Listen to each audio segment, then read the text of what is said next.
Welcome back to lecture series on DC machines and transformers. In today's class, we are going into a new area, armature reaction.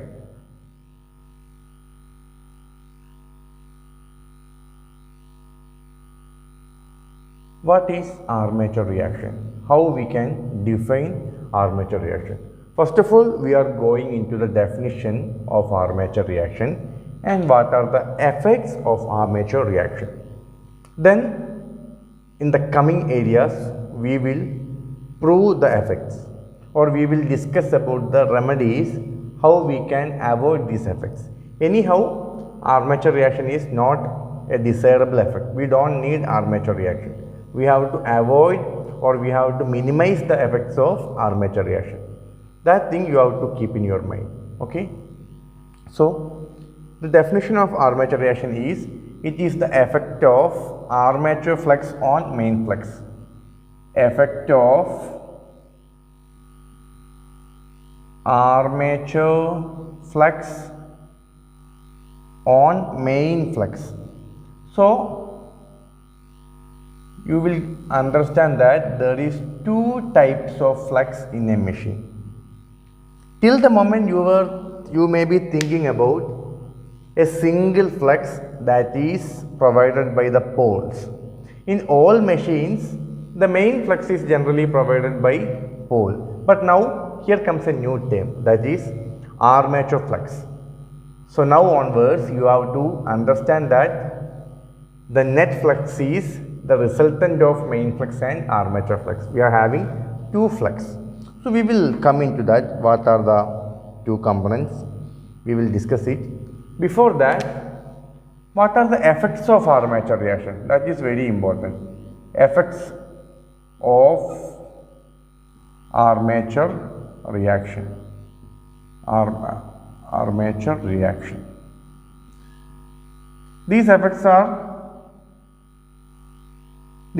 will affect the machine badly. We have to reduce these effects. So first effect is, it weakens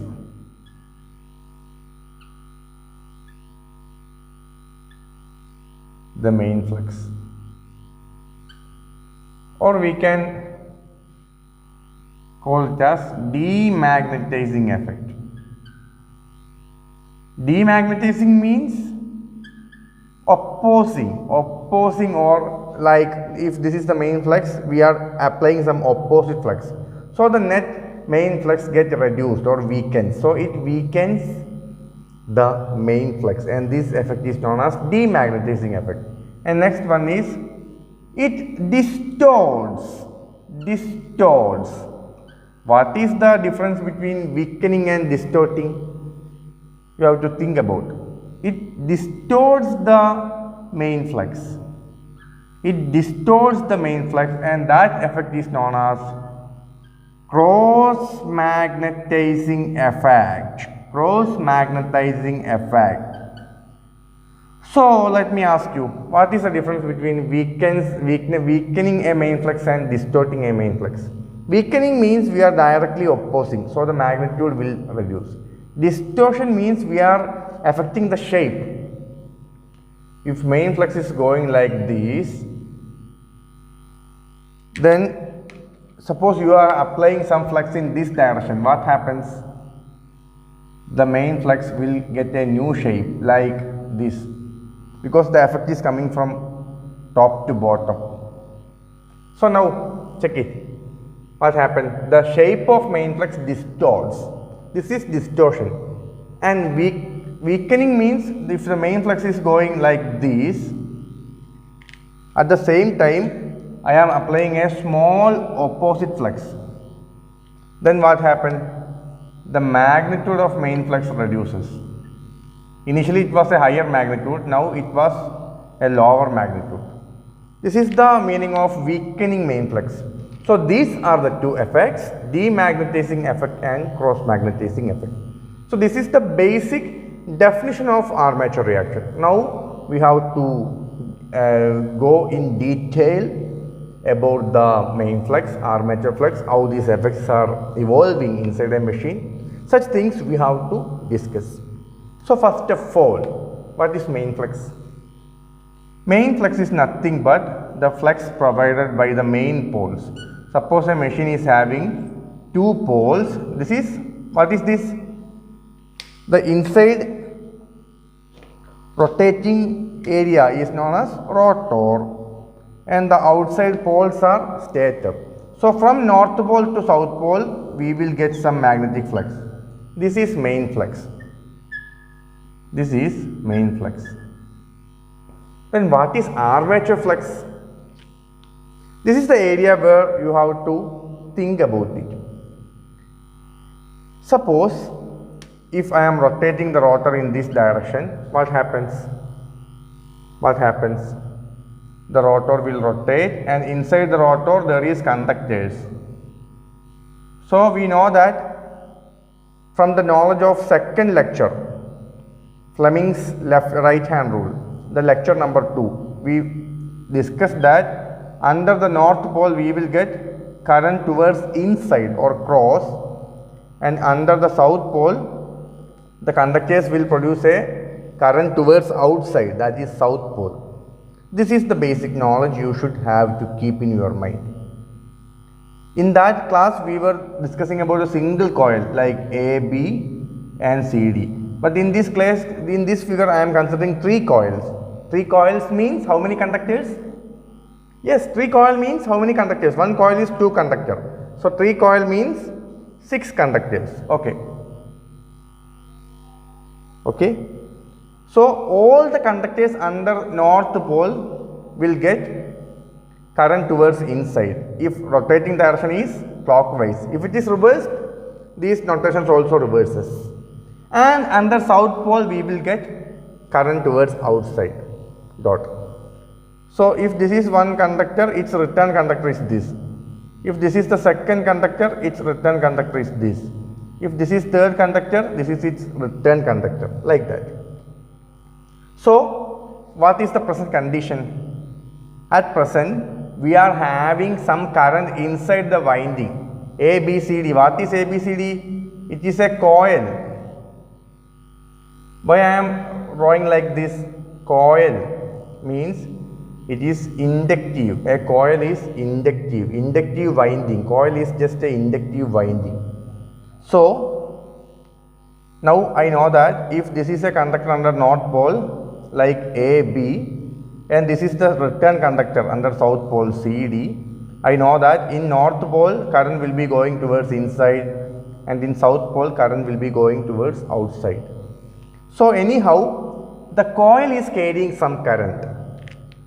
Again come back to our original Faraday's law. Whenever flux linkage associated with a conductor changes, an EMF is induced in it. We know that.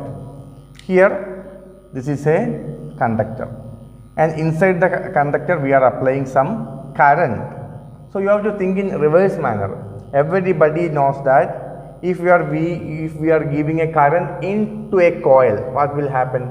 It will produce some flux. So some flux will be produced in these conductors. Okay? And according to Lenz's law, normally this flux is also capable of producing some EMF. We will come into that later. Now in this area we are not discussing about the EMF production by this flux. Anyhow, main flux produces some current in the conductor according to Faraday's law. Now this current inside the conductor is not just a current, it is a current that passing through a inductive winding. Whenever you are giving a current into a inductor or coil, it will produce some other flux. So that flux is known as armature flux phi A, flux inside armature. So I hope now you can define armature flux. What is armature flux? The flux produced by the current generated inside the coil, or the flux produced by the current generated in armature conductor. is known as armature flux. So now we are having main flux and armature flux. Now I have to develop the diagrams and I have to show what is the demagnetizing effect and what is the cross magnetizing effect. Okay, now let me draw the exact figures to represent main flux and armature flux. So main flux is somewhat very simple. You know that it is the flux line from north to south.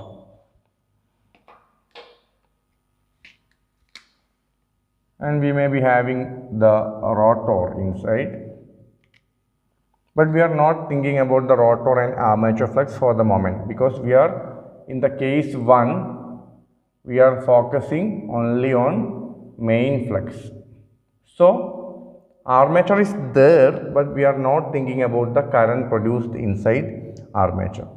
So what will be the direction of flux lines from north to south? So as in a coordinate system, I can draw the main flux like this, phi m, main flux, that is passing towards right side from the origin. Now I have to add some more thing to this figure. That is, we have to learn about some axes. They are magnetically neutral axis and geometrically neutral axis. Anyhow, you have to keep this thing in mind. These neutral axes are axis which is perpendicular to flux lines.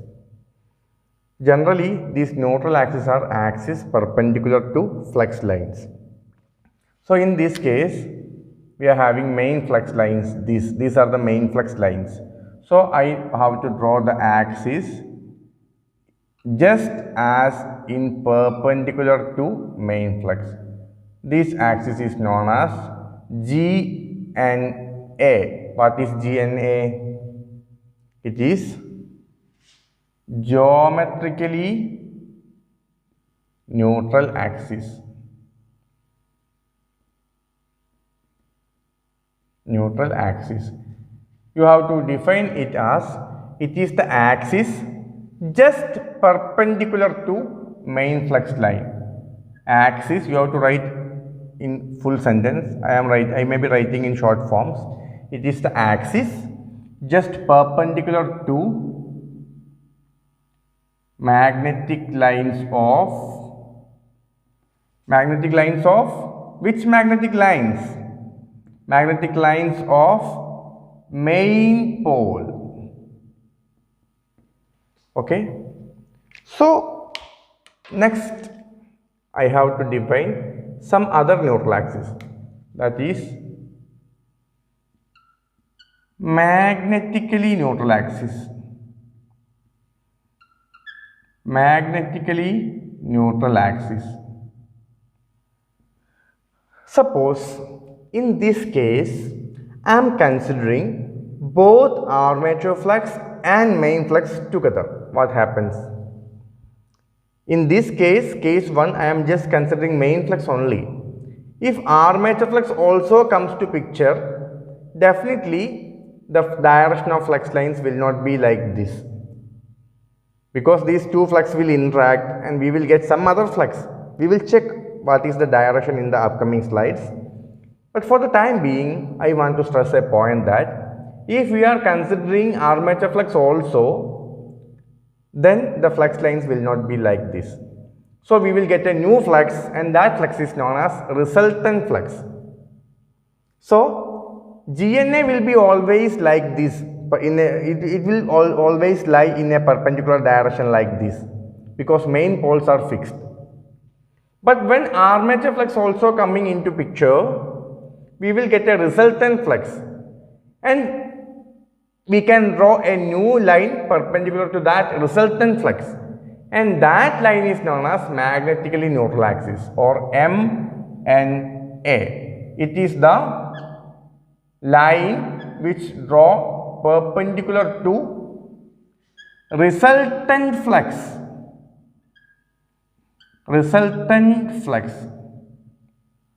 lines, or perpendicular to magnetic lines of resultant flux. Both are correct. You can define in your own way. Anyhow, GNA will be always standing in a constant direction because main flux always passing from north to south. So for a given machine, GNA will be fixed, but MNA will be changing from time to time based on the all fluxes acting simultaneously. We have to consider armature flux, main flux. If some other flux are there, we have to consider that also, because MNA is perpendicular to resultant flux. We have to consider all flux. So MNA may be shift from time to time, but GNA will always line in the perpendicular direction, like in y-axis. GNA will be always parallel to the y-axis. Okay, so this line is MNA or GNA in this case, because in this case we are considering only one flux. So both GNA or MNA will be on the same line. If I am considering another flux, then MNA will shift as it is perpendicular to resultant flux. I hope this is clear. Now we are going to the case 2, where we are studying about armature flux. Armature flux alone. In case 1, you have to write main flux alone, because basically in case 1 we are discussing about main flux alone. In case 2 we are discussing about armature flux alone. Later in case 3 we are mixing both main flux and armature flux. It is not case, it is just subheadings. So in the third subheading we will be discussing about armature flux and main flux acting together. So now we are discussing about armature flux alone. So the main flux will be there, the main poles will be there, but we are not focusing into it. Here main poles are there, but we are not much bothering about it, because we are purely considering the armature flux.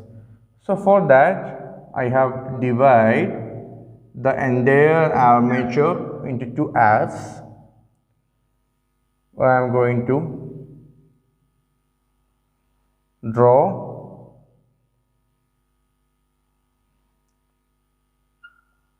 five conductors in each half area.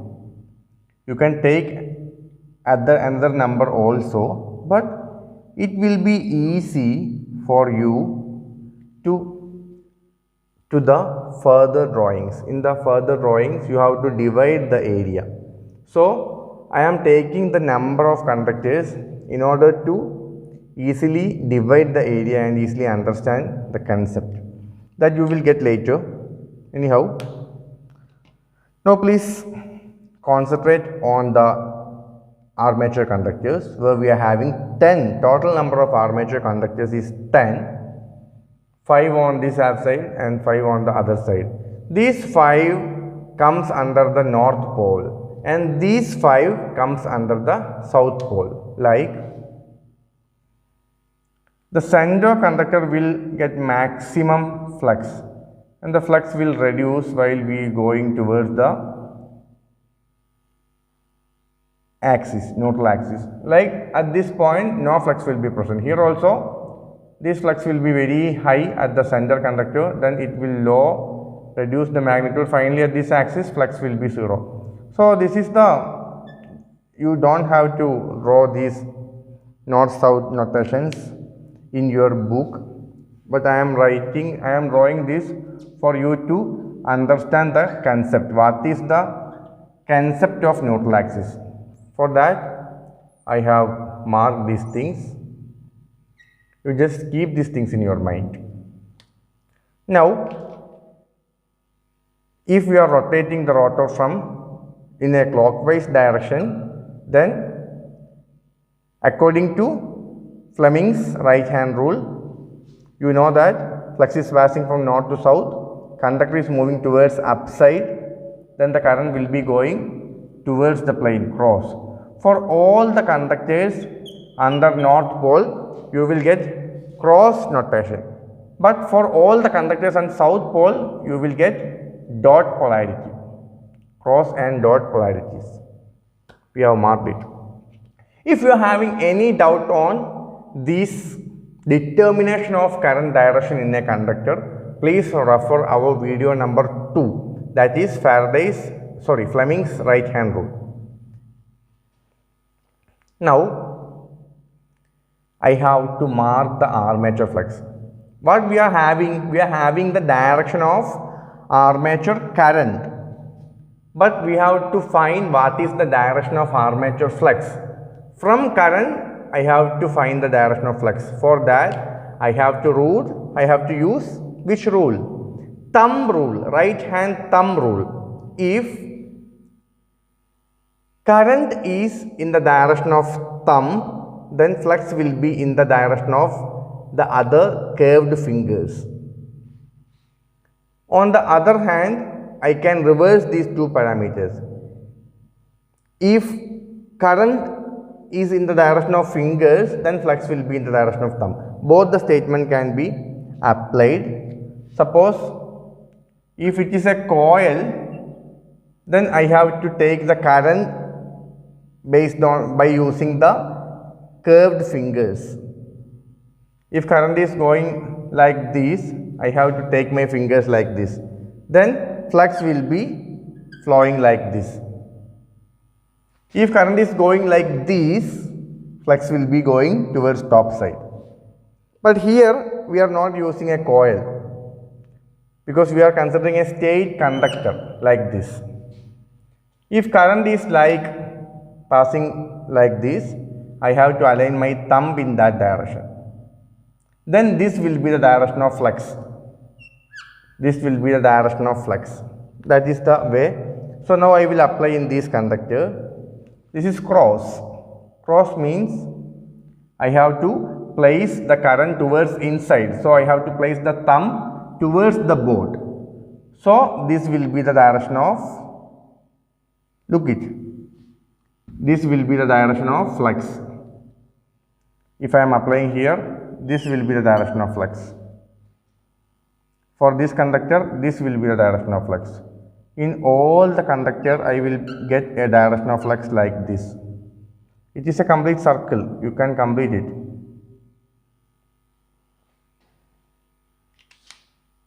On this side, what happens? Current is dot. That means towards outside. Cross means you have to place finger like this, thumb like this, and dot means you have to place thumb towards you. So towards me, then the fingers are aligned like this. So this may be the direction of flux. I hope it is clear. You just apply in your notebook, then you will get it. Okay, so what is the thing? In all the conductors under north pole, it is following a clockwise direction. So I will mix the flux lines of all the 5 conductors and I will draw a new flux line like this.